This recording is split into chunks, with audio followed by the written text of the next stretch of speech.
Hello friends, জয় মোহনবাগান। মোহনবাগানের খবরে আসার আগে আগামীকাল ভারতের ম্যাচ রয়েছে, সে বিষয়ে আলোচনা করব। তোমরা জানো যে বাংলাদেশের বিরুদ্ধে কাল গুরুত্বপূর্ণ ম্যাচে নামছে ভারত শিলংয়ের মাঠে, এবং সেখানে কিন্তু ভারত খেলবে এএফসি এশিয়ান কাপ কোয়ালিফায়ার্সের ম্যাচ। তো বাংলাদেশের বিরুদ্ধে ভারতকে জিততেই হবে, এই ম্যাচটা সম্মানের ম্যাচ এই ম্যাচটা। এবং ভারতের যা এই মুহূর্তে পজিশন এবং বাংলাদেশের যা পজিশন, ভারতের কিন্তু হেসে গেলে ম্যাচটা জেতা উচিত। তবে এই ম্যাচটাই কিন্তু নতুন করে ঘি ঢেলেছে বলা যায় হামজা চৌধুরী। তোমরা জানো যে ইপিএলে খেলা প্লেয়ার, তাকে কিন্তু বাংলাদেশ ভাড়া করে এনে খেলাচ্ছে। তো সেই হামজা চৌধুরী আগামীকালের ম্যাচে খেলবে, এবং সেটা নিয়ে কিন্তু বাংলাদেশিরা প্রচণ্ড উৎসাহ যে হামজা চৌধুরী এসে একাই কিন্তু হারিয়ে দেবে ভারতকে, এরকম তাদের একটা মনোভাব। তো ভারতই তো ভারতের যে ফুটবল বিরাট কিছু উন্নত তা বলবো না, তবে বাংলাদেশের মতন এসব দলকে কিন্তু ভারত হেলায় হারাতে পারে। তবে রিসেন্ট পারফরমেন্স কিন্তু বলছে বাংলাদেশের বিরুদ্ধে কিন্তু ভারত খুব একটা ভালো করতে পারেনি। তো আগামীকালের ম্যাচ আমরা আশা করবো ভারত জিতবে, এবং বাংলাদেশকে কিন্তু একদম কচুকাটা করে বাড়ি পাঠানো হবে। তো বাংলাদেশের বিরুদ্ধে আগামীকাল সেই সুনীল ছেত্রীর উপরই ভারতকে ভরসা রাখতে হবে, কারণ সুনীল ছেত্রী অবসর ভাঙে ফিরে এসছেন এবং তিনি কিন্তু দুর্দান্ত ফুটবল উপহার দিচ্ছেন। এছাড়াও কিন্তু ভারতের বাকি যারা রয়েছে তারাও কিন্তু যথেষ্ট ভালো ফুটবল খেলছেন। লিস্টান কুলাসও রয়েছেন, আপুইয়া রয়েছেন। আপুইয়ার উপর কিন্তু বাড়তি দায়িত্ব থাকবে হামজা চৌধুরীকে আটকানো, তো আপুইয়াকে কিন্তু এই রোলটা প্লে করতে হবে। এছাড়াও কিন্তু বাকিরা যারা রয়েছে, বিশাল কায়েত তো গোলে রয়েছে, বিশাল কায়েত মোহনবাগানের ভরসা, ভারতেরও ভরসা। বিশাল কায়েতকে নিয়ে আলাদা কিছু বলার নেই, তাকে পার করে গোল করতে পারে কার সাধ্য।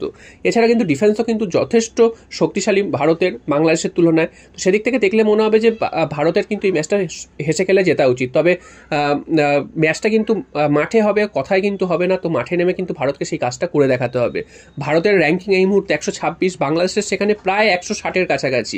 তো বুঝতেই পারছো র্যাঙ্কিংও অনেকটা কিন্তু ভারত এগিয়ে রয়েছে। তো এই ম্যাচটা যেভাবেই হোক ভারতকে নিজেদের পকেটে পুড়তে হবে। এবং কিছুদিন আগেই, এক সপ্তাহ আগেই মালদ্বীপসকে কিন্তু তারা 3-0 গোলের ব্যবধানে হারিয়েছিল, তার একটা আত্মবিশ্বাস রয়েছে। এবং অনেকদিন পর ভারতীয় দল জয় পেয়েছে, এবং বাংলাদেশের বিরুদ্ধে সেই জয়টা কিন্তু অব্যাহত রাখতে হবে, এবং তাতে কিন্তু ফিফা র্যাঙ্কিংও অনেকটা ভালো পজিশনে যাবে। আর এছাড়া তো এএফসি কোয়ালিফায়ার্সের যে ম্যাচ রয়েছে সেখানে তো জিতলে তো ভারতের সুবিধা তো হবেই। এছাড়াও কিন্তু ভারতের সুনীল ছেত্রীর দিকে যেমন নজর রাখতে হবে, তেমনি কিন্তু লিস্টান কুলাসো, এছাড়া আপুইয়া, বিশাল কায়েত, শুভাশিস বোস, মোহনবাগানের যেসব প্লেয়াররা রয়েছে তাদের দিকে তো নজর রাখতে হবে। এছাড়াও ইস্ট বেঙ্গলের মহেশ রয়েছে, সন্দেশ সিংহানকে আগামীকাল হয়তো ডিফেন্সে দেখা যেতে পারে। তো সব মিলিয়ে কিন্তু ভারত যথেষ্ট কিন্তু আত্মবিশ্বাসের সঙ্গে ম্যাচটা খেলতে নামবে, এবং আমরা চাইবো যে ভারত কালকের ম্যাচটা জিতে শেষ হাসি হাসুক। তবে এর মধ্যে কিন্তু বাংলাদেশের কিছু মিডিয়া এবং বাংলাদেশের যে দল রয়েছে তারা কিন্তু কিছু মিথ্যা প্রচার করছে। তারা বলছে যে ভারত নাকি তাদের সহযোগিতা করছেন না, ভারতে এসে নাকি তাদের অসুবিধা হচ্ছে, তাদের প্র্যাকটিস মাঠ দেওয়া হচ্ছে না। এসব সমস্তটাই মিথ্যা কথা। বাংলাদেশ হেরে যাওয়ার ভয়, পালানোর ভয় এসব করতে চাইছে। তো এইগুলো করে কিন্তু বাংলাদেশ ভাবছে যে অজুহাত দিয়ে বেশ কিছুটা সহানুভূতি করানো যাবে, তবে সেই সব সহানুভূতি কিন্তু কুড়ানো যাবে না। তাদের মিথ্যাচার কিন্তু ধরা পড়ে গেছে, তারা যে মিথ্যা কথা বলছে সেগুলো ধরা পড়ে গেছে। তো বাংলাদেশকে কিন্তু যত তাড়াতাড়ি সম্ভব হারিয়ে তাদেরকে বাড়ি পাঠানোর ব্যবস্থা করা হবে, সেটাই কিন্তু আমরা ভাবছি। তো আগামীকালের ম্যাচে ভারত কগোল মারবে বাংলাদেশকে, তোমরা কিন্তু অবশ্যই কমেন্ট করে যেও। এরপর চলে আসি মোহনবাগানের খবরে। তো মোহনবাগানের খবরে এই মুহূর্তে সবথেকে যেটা বড় খবর, আসন্ন সুপার কাপের জন্য রেজিস্ট্রেশন করানো হলো নুনো রেইসকে। অনেকেই আমার কাছে জিজ্ঞাসা করছিল যে নুনো রেইসের কী খবর, নুনো রেইসকে নিয়ে কোনো খবর আসছে না কেন। এতদিন হয়ে গেল প্লেয়ারটিকে নিয়ে আসা হয়েছে, তারপর তাকে রেজিস্ট্রেশনও করা হয়নি, বসিয়ে তাকে প্রায় রেখে দেওয়া হয়েছে, তাকে ছেড়ে দেওয়া হয়নি। তো নুনো রেইসের কী হবে, বা আগামী মৌসুমে কি নুনো রেইসকে রাখা হবে? আমি তখন বলেছিলাম যে নুনো রেইসের খবর কিন্তু সুপার কাপের পরই বোঝা যাবে, কারণ সুপার কাপে তাকে রেজিস্ট্রেশন করানো হচ্ছে, মানে তাকে খেলানো হবে, কারণ সারা মৌসুমে তাকে খেলানো হয়নি। তো সুপার কাপে অন্তত তাকে খেলানো হবে, এটা কিন্তু আমরা বুঝতেই পারছি।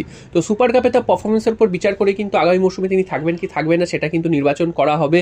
তো সুপার কাপে কিন্তু আমরা নুনো রেইসের খেলা দেখতে পেতে চলেছি, তাকে রেজিস্ট্রেশন করানো প্রায় হয়ে গেছে, সেটাই কিন্তু শোনা যাচ্ছে। এবং যেহেতু এটা আইএসএল নয়, সুপার কাপ, সেই কারণে কিন্তু এতজন বিদেশিকে রেজিস্টার করানো যেতে যায়। তো সে কারণে সুপার কাপে কিন্তু আমরা নুনো রেইসকে দেখতে পাবো, এবং তোমাদের যে এত আগ্রহ ছিল নুনো রেইসকে নিয়ে, সেই নুনো রেইসকে নিয়ে আগ্রহ কিন্তু সমাপ্তি ঘটলো। আসন্ন সুপার কাপে তোমরা নুনো রেইসের খেলা দেখতে পাবে, এবং আগামী মৌসুমে থাকবেন কি থাকবেন না নুনো রেইস সেটা কিন্তু নির্ভর করছে সুপার কাপে তার পারফরমেন্সের উপর। সুপার কাপের পারফরমেন্সের পরই কিন্তু মোহনবাগান ম্যানেজমেন্ট ডিসিশন নেবে তাকে আগামী মৌসুমে রাখা হবে না ছেড়ে দেওয়া হবে। তো তোমাদের আশা করি তোমাদের যে কোয়ারিটা ছিল সেটা কিন্তু